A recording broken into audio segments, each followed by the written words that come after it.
أَلَمْ تَرَ أَنَّ اللَّهَ يُسَبِّحُ لَهُ مَن فِي السَّمَاوَاتِ وَالْأَرْضِ وَالطَّيْرُ صَافَّاتٍ كُلٌّ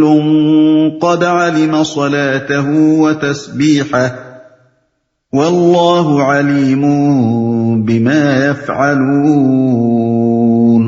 کیا تم دیکھتے نہیں ہو کہ اللہ کی تسبیح کر رہے ہیں وہ سب جو آسمانوں اور زمین میں ہیں، اور وہ پرندے جو پر پھیلائے اڑ رہے ہیں، ہر ایک اپنی نماز اور تسبیح کا طریقہ جانتا ہے، اور یہ سب جو کچھ کرتے ہیں اللہ اس سے باخبر رہتا ہے۔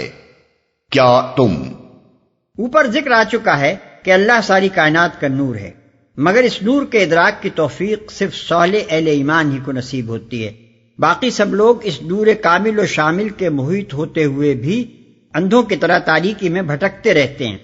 اب اس نور کی طرف رہنمائی کرنے والے بے شمار نشانات میں سے صرف چند کو بطور نمونہ پیش کیا جا رہا ہے کہ دل کی آنکھیں کھول کر کوئی انہیں دیکھے تو ہر وقت ہر طرف اللہ کو کام کرتے دیکھ سکتا ہے،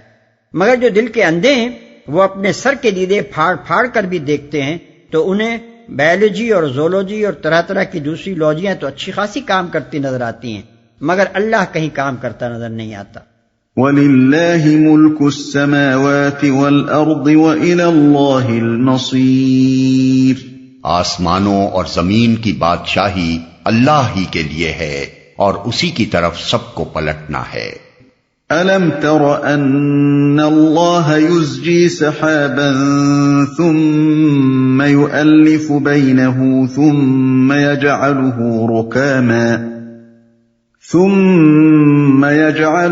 رُكَامًا فَتَرَى الْوَدْقَ يَخْرُجُ مِنْ خِلَالِهِ وَيُنَزِّلُ مِنَ السَّمَاءِ مِنْ جِبَالٍ فِيهَا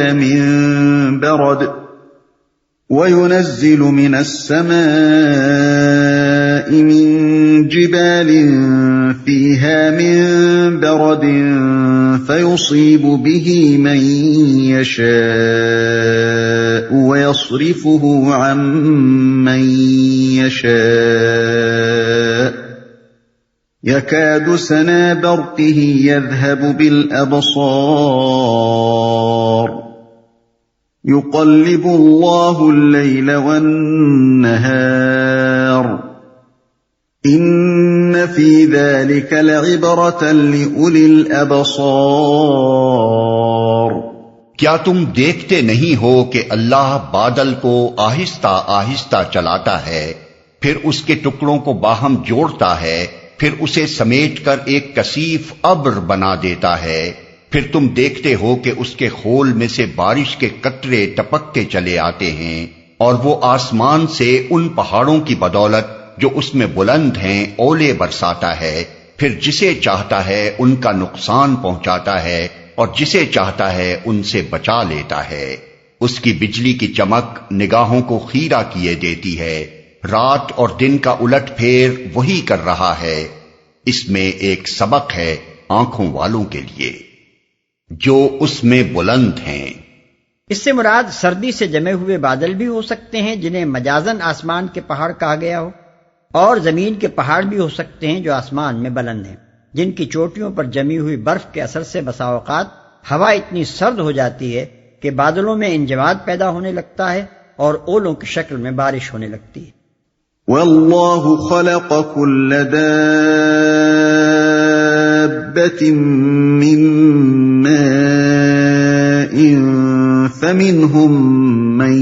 يَمْشِي عَلَى بَطْنِهِ وَمِنْهُم مَّن يَمْشِي عَلَى رِجْلَيْنِ وَمِنْهُم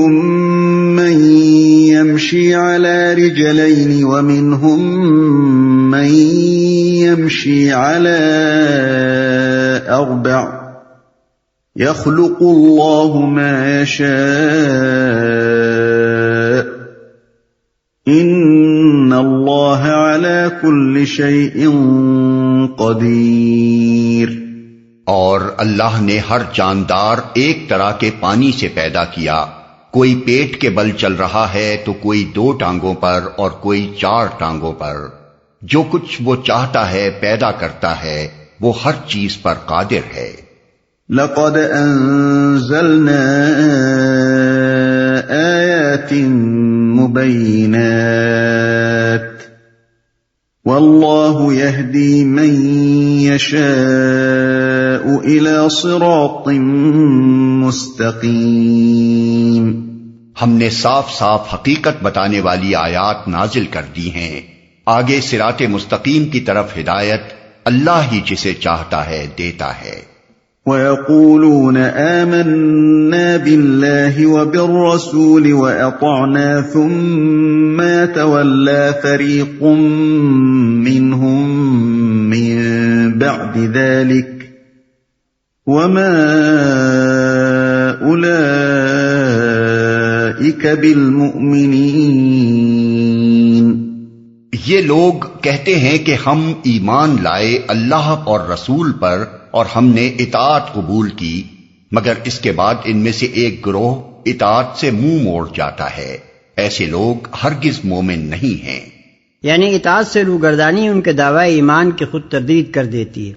اور اس حرکت سے یہ بات کھل جاتی ہے کہ انہوں نے جھوٹ کہا جب کہا کہ ہم ایمان لائے اور ہم نے اطاعت قبول کی۔ وَإِذَا دُعُوا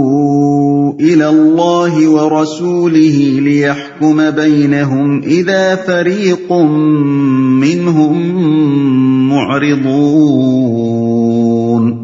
جب ان کو بلایا جاتا ہے اللہ اور رسول کی طرف تاکہ رسول ان کے آپس کے مقدمے کا فیصلہ کرے، تو ان میں سے ایک فریق کترا جاتا ہے، آپس کے مقدمے کا فیصلہ کرے۔ یہ الفاظ صاف بتاتے ہیں کہ رسول کا فیصلہ اللہ کا فیصلہ ہے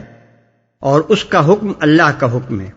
رسول کی طرف بلایا جانا صرف رسول ہی کی طرف بلایا جانا نہیں، بلکہ اللہ اور رسول دونوں کی طرف بلایا جانا ہے۔ نیز اس آیت اور اوپر والی آیت سے یہ بات بلا کسی اشتباہ کے بالکل واضح ہو جاتی ہے کہ اللہ اور رسول کی اطاعت کے بغیر ایمان کا دعویٰ بالکل بے معنی ہے، اور اطاعت خدا اور رسول کا کوئی مطلب اس کے سوا نہیں ہے کہ مسلمان بحیثیت فرد اور بحیثیت قوم اس قانون کے آگے جھک جائیں جو اللہ اور اس کے رسول نے ان کو دیا ہے۔ یہ طرز عمل اگر وہ اختیار نہیں کرتے تو ان کا دعویٰ ایمان ایک منافقانہ دعویٰ ہے۔ ایک فریق کترا جاتا ہے۔ واضح رہے کہ یہ معاملہ صرف نبی صلی اللہ علیہ وسلم کی زندگی ہی کے لیے نہ تھا، بلکہ آپ کے بعد جو بھی اسلامی حکومت کے منصب قضا پر ہو اور کتاب اللہ و سنت رسول اللہ کے مطابق فیصلے کرے، اس کی عدالت کا سمن دراصل اللہ اور رسول کی عدالت کا سمن ہے،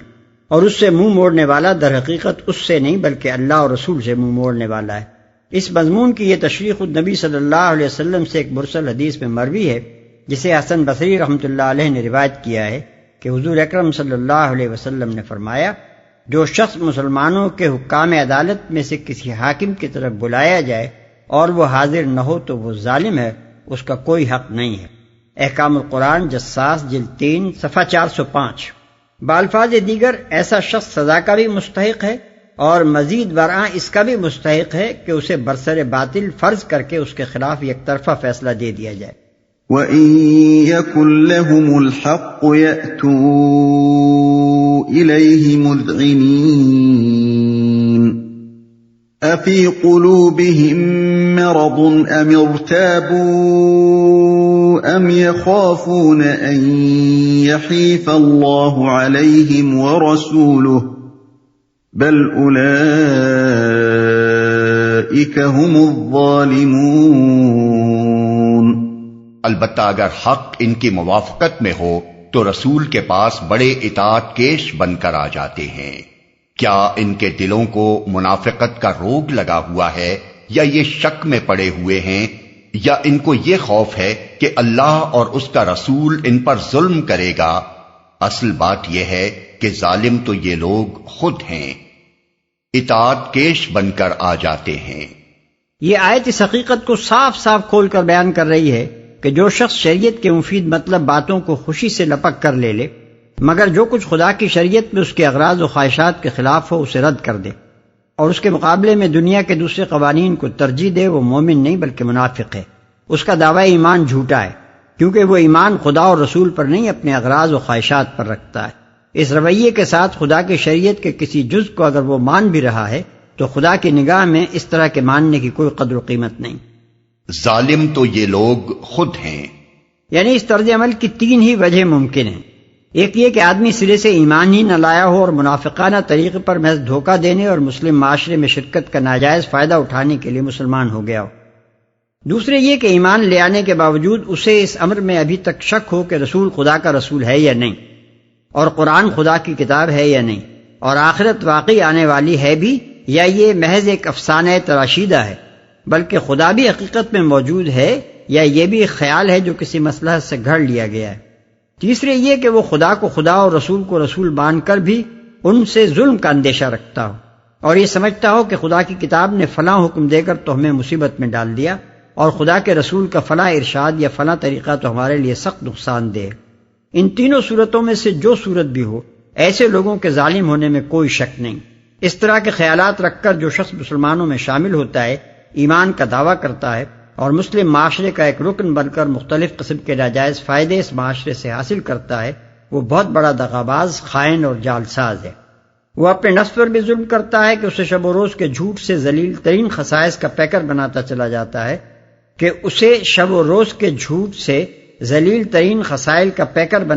جاتا ہے